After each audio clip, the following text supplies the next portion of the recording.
So we were discussing about the progressive shortening of the myometrial muscles.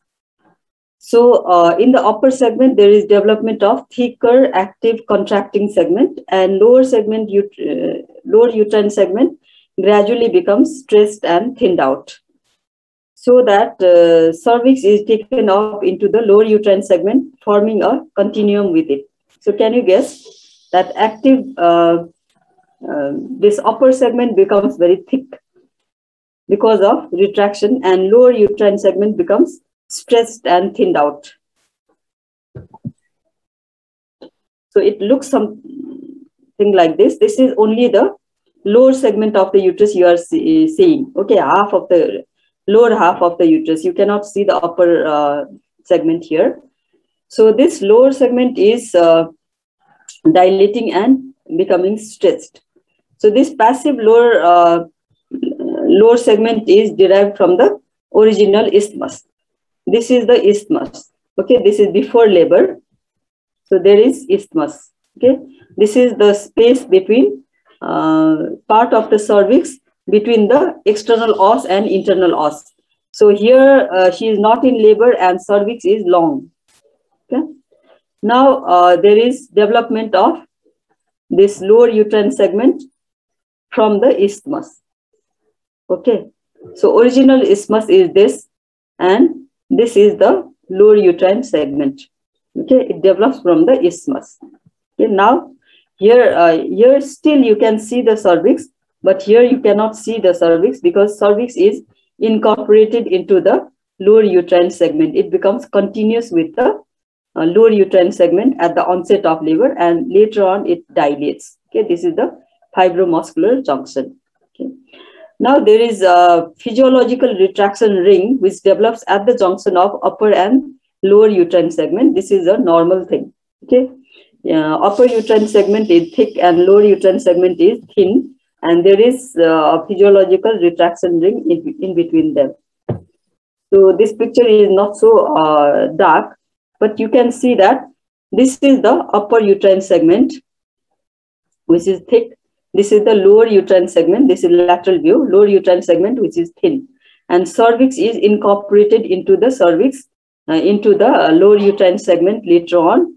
So this is the contraction. Okay, when there is contraction, the uterus will rise above. And this is the vagina. So what happens that the birth canal is continuum of this upper segment, lower segment, cervix, and vagina. Okay, so at the later part, at the second stage of labor, all these becomes a single passage. There is no demarcation. Okay, now what are the changes in the cervix? Before labor or throughout pregnancy, cervix is rigid and closed due to interaction between collagen, fibronectin, and dermatan sulfate. These are the structures or composition of the cervix. Okay, so cervix is very rigid and closed before labor, and later on, because of prostaglandin, there is increase in proteolytic activity and collagen turnover. So now the prostaglandin comes into picture at the onset of labor, and this rigid dermatan sulfate is replaced by more hydrophilic hyaluronic acid. So this is rigid content, and this is this hyaluronic acid is hydrophilic. So it draws water in, resulting in increased water content of the cervix. Okay, so the cervix becomes soggy and it becomes soft and ripened, resulting in effacement and dilatation at the onset of the cervix. So cervix has to be soft, it has to dilate, okay, to open. So there is integration of control pathway in fetoplacental unit at the onset of labor. So fetus also takes active part in its own delivery. So fetal hypothalamo-pituitary adrenoplacental axis becomes active. Activation of ACTH stimulates fetal adrenal production of cortisol, okay, which causes maturation of the fetal lungs with generation of pulmonary surfactant. So surfactant will decrease the surface tension in the alveoli. Okay. Cortisol also activates the fetal membranes, amnion and chorion, to secrete prostaglandin. Okay. Dehydroepiandrosterone sulfate from the fetus is a key precursor of placental estradiol production. Okay. Now, you already know that how the hormones take part, how the fetus also take part in initiation of labor, and what are the hormones which are for onset of labor and which are the hormones which decrease at the onset of labor to start labor. Okay. Now we'll discuss very important thing. Okay, stages of labor. Labor doesn't start suddenly and end suddenly. Okay, it goes through the defined stages. Okay, there are 3 stages of labor, which are obviously continuous. Okay, first stage ends in second stage, and second stage ends in third stage. Okay, there is no gap between these stages. Okay, so but these are the milestones in the process of labor. Fourth stage, in actually fourth stage, there is nothing happening, but this is the period of observation after delivery. Okay. What is first stage of labor? Okay, listen to these things very carefully. Okay, so first stage is it starts with onset of uterine contraction and ends when the cervix is fully or completely dilated to 10 centimeter. Okay, from the closed cervix, it starts opening. That means it enters into first stage, and when it is completely dilated to 10 centimeter, the first stage ends. Okay, and it consists of 2 phases: latent phase and active phase. Again, first stage is divided into latent phase and active phase according to the dilatation of the cervix. Okay, in latent phase of first stage of labor, it begins with onset of labor and ends at 4 centimeter cervical dilatation. Okay, the duration is 12 hours in primi, 6 hours in multi. Okay, so the stage of labor duration is always more in primi because it is dilating for the first time. In multi, it can be shorter because it already had delivered 1 baby. When does active phase of first stage of labor starts? It begins at 4 centimeter dilatation and ends at 10 centimeters. So first half is known as latent phase up to 4 centimeter, and second half is known as active phase of first stage of labor. And it is further classified according to the rate of cervical dilatation. Okay, there is acceleration phase when the cervix rapidly dilates. There is phase of maximum slope and deceleration phase. That means the cervical dilatation plateaus after this. And what is the rate of cervical dilatation in active phase of labor? Okay, this is very important because anything less than that will cause prolonged labor. Okay, from 4 to 10 centimeter, the rate of dilatation in nulliparous or primigravida is 1.2 centimeter per hour, whereas in multiparous it is faster. Okay, it occurs at the rate of 1.5 centimeter per hour. But for our purpose, we say that it should be at least 1 centimeter in 1 hour. Okay, not less than that. Now this shows the dilatation of the cervix. Here you can see the cervix is almost closed. You cannot insert your finger through this 1 centimeter. In 2 centimeter, you can insert your finger. In 3 centimeter, you can separate your fingers between the in the cervix. And in 4 centimeter, it is a little bit more dilated. 5 centimeter, 6 centimeter, and the cervix, this wall of the cervix goes on thinning. Okay, so at 10 centimeter, you will not feel any cervix actually. Okay. Now, cervical effacement versus cervical dilatation. These are different things. Okay, dilatation is just the widening of the cervix, and this is the fetus inside the uterus, and this is the cervix. This is before labor. This is vagina. Okay, here the cervix is closed and tubular. It is 3 centimeter long. The normal cervix, it is not dilated. Here you can see the cervix is effaced. That means the length of the cervix is decreased. Okay, it has become short. So cervix is effaced, but the dilatation is only 1 centimeter. It has not opened enough, but it is taken up or it is effaced. Here you can see the cervix is 5 centimeter dilated, fetal head is just above the cervix, and cervix is already taken up in the lower uterine segment. It is thin. Now here the cervix is fully dilated. Okay, there is slight demarcation, only slight demarcation between the vagina and uterus. Okay, the projection is cervix. Projection of cervix has become very small. Okay, and it has become united with the uterus. Vagina, cervix, and lower uterine segment is the same single canal here. Okay, birth canal. So what happens in second stage of labor? This is the stage of fetal expulsion. This begins with full dilatation of cervix and ends with expulsion of the fetus. So once the cervix is fully dilated or 10 centimeter, we say that this patient is in second stage of labor. Okay? And it is again divided into 2 phases, early phase and late phase. Early is non-expulsive phase. Here the cervix is just fully dilated, but there is no bearing down. Okay, and late or expulsive phase means the cervix is fully dilated and fetus is starting to deliver. Okay? Maximum duration of second stage of labor in nullipara or first time mothers is 2 hours when we don't give any epidural. Epidural is given for painless labor in some places, but not in our hospital. And when epidural is given, second stage is prolonged. Okay, and for nullipara, it is 3 hours with epidural, 2 hours without epidural. In multipara, it is shorter. When we don't give epidural, it is 1 hour. Upper limit is 1 hour, and when we give epidural, we add 1 hour more. So 2 hours with epidural in multipara.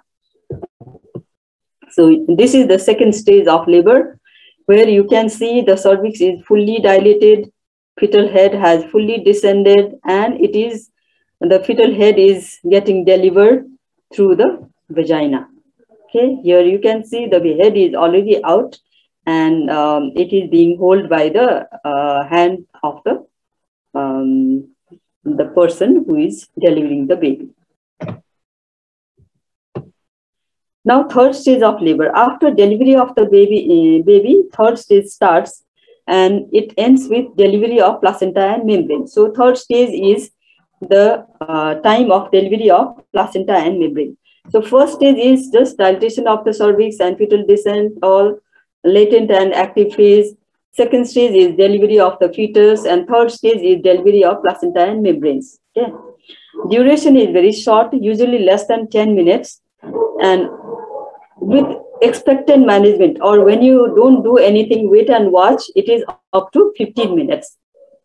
If you do active management of third stage, then it is still short. Okay, the steps of active management you will be told in the management of labor in another class. Okay, when we do active management of third stage labor, it is very short, less than 5 minutes. Okay, just after delivery of baby, you are delivering the placenta. And when the placenta is not delivered by 30 minutes of delivery of the baby, it is considered prolonged and it is known as retained placenta. Okay, so we should always note down the time of delivery of the baby and time of delivery of the placenta. Okay, if it is placenta is not delivered by 30 minutes, it is abnormal and prolonged.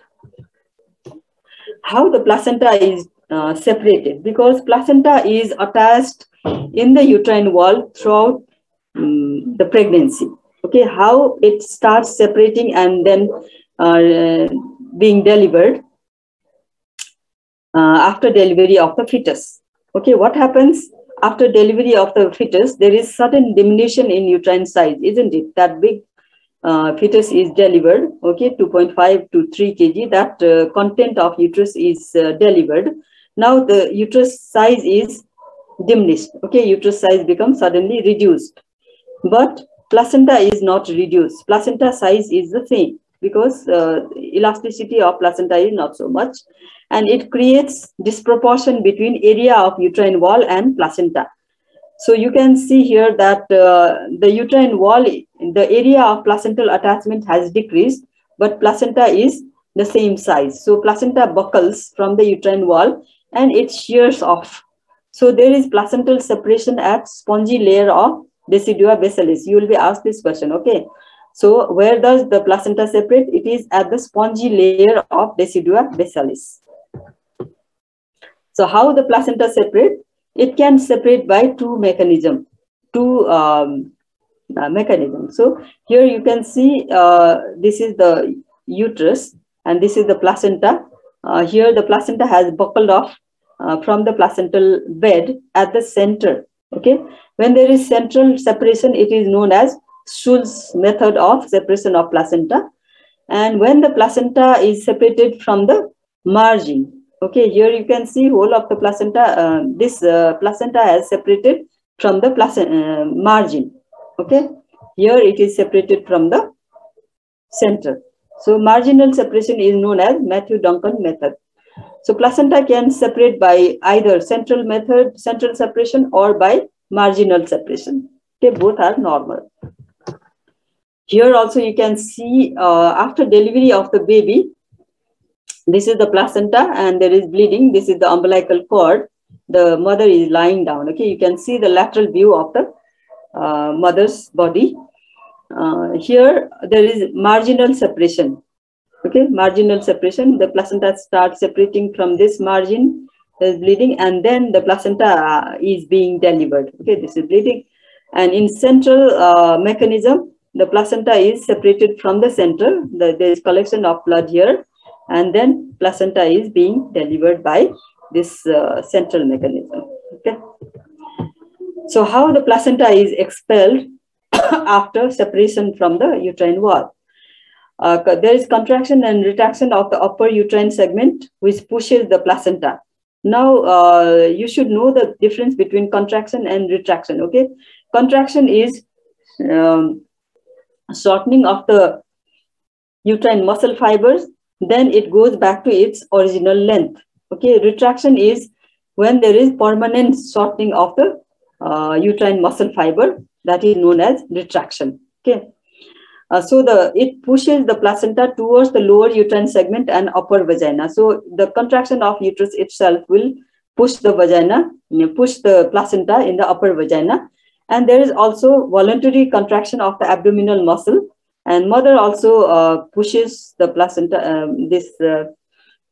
through this voluntary contraction, and with the joint effort of this uterus and the abdominal muscle, there is expulsion of placenta in third stage of labor. Now, there is a concern that the placenta is attached in the uterus, it is separated and then expelled from the uterus. Now, how the bleeding is stopped? Okay. So there are some normal mechanism of hemostasis after delivery of the placenta. Okay. Number one and very important is contraction and retraction of the uterine muscle. Okay, the uterine muscle, these are the uterine muscle fibers. This is the blood vessel.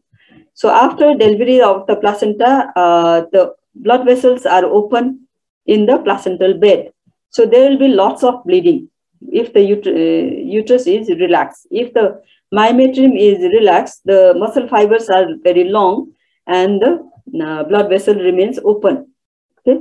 When the uterus is contracted, the myometrial muscle fibers become short and thick, and this open blood vessels is ligated or closed in between the muscle fibers. This mechanism you must understand, because to stop postpartum hemorrhage, we have to make the uterus contracted. Okay? This uterine muscle or myometrium is also known as living ligatures.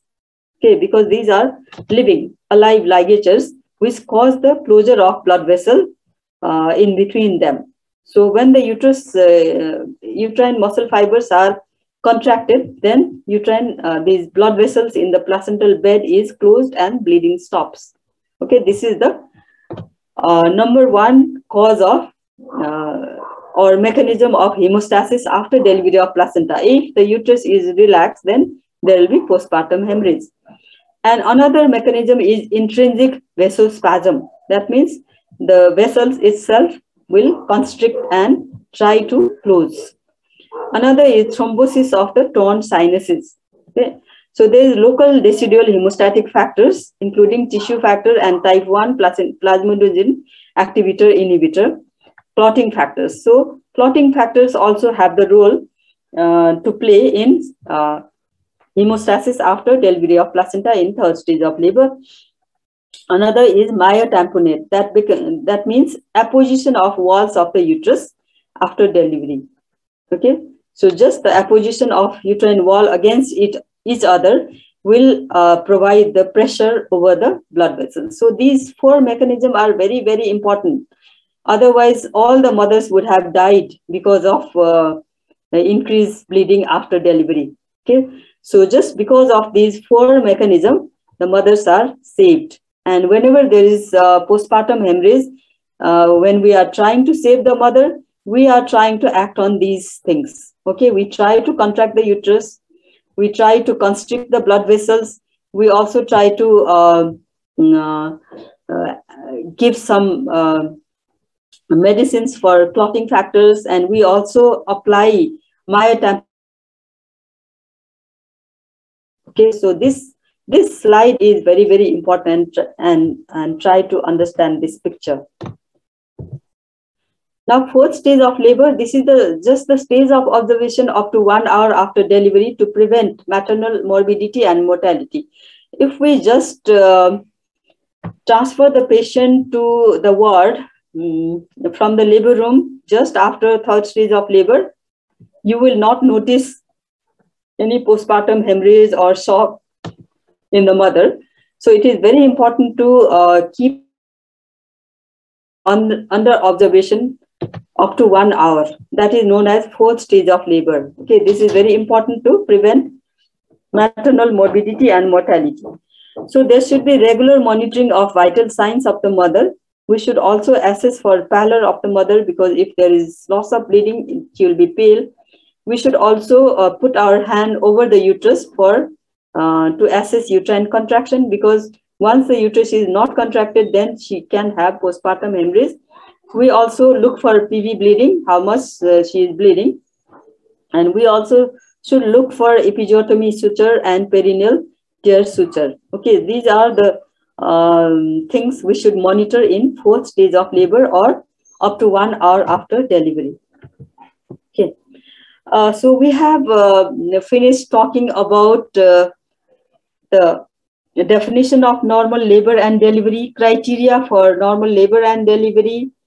Okay, and then we also discussed about physiology of normal labor, what are the changes in the myometrium, cervix, and hormone levels at the onset of labor. We also discussed about the stages of labor, what happens, and what is the duration of these stages of labor, how they are divided into different phases. And we also discussed about the third stage of labor, the mechanism of placental separation and expulsion. And we also discussed about the mechanism of hemostasis in third stage of labor after delivery of placenta. Okay, so if you have any question, you can ask me anytime, and you can also write in the chat box. These are some practice questions. If you practice writing these answers of these questions, it will summarize our session. Okay, so these are also important for your exam purpose. Okay, so the first question is, define normal labor and delivery. Describe the stages of labor with timing. Very simple question. Okay, and enumerate the criteria for normal delivery. Very simple. It can be asked in your viva. What are the mechanisms of separation of placenta in third stage of labor, which can be asked in the viva as well as in theory. And describe the mechanism of hemostasis in third stage of labor. This last question is very, very important, because if you know this last question, you can save the lives of women. Okay. So by this, with this slide, I end this session and hope that you have some some understanding of this very important chapter, that is normal labor and delivery. And you go through your book, you go through your notes. I will provide this in this Sachin's Viber. I'll give you this PowerPoint also, and you go through this, revise this many times before your this thing exam. Okay. So thank you all for joining in this session, and I end this session. Okay. In next session, in next class, we will discuss about how the baby is delivered through the pelvis. Okay. Thank you all. You can end the session, Sachin. Thank you. Yes. Ma'am, your criteria for normal delivery ma singleton fetus हुनु पर्छ अनि गाउँतिर त normally दुईवटा बच्चा पाइरा हुन्छन् त्यसलाई के भन्ने normal delivery भन्दैन, that is known as twin delivery, twin vaginal delivery. Okay, when there are multiple twin, like twin and triplet, that is multiple delivery. So normal delivery is not concerned with the place of delivery. Okay, normal delivery can occur at home, normal delivery can occur at hospital, abnormal delivery also can occur at hospital, or all home deliveries are not normal deliveries, Sachin, because in home also breast delivery can occur. Okay, retained placenta can happen, multiple delivery can occur, and preterm delivery also can occur. So all the deliveries which are occurring at home are not normal delivery. Only when all these criteria are fulfilled, then we say that this is normal delivery. Okay, have I answered your question? Okay. Yes, ma'am. Thank you, ma'am. Thank you. Okay, you can end the session.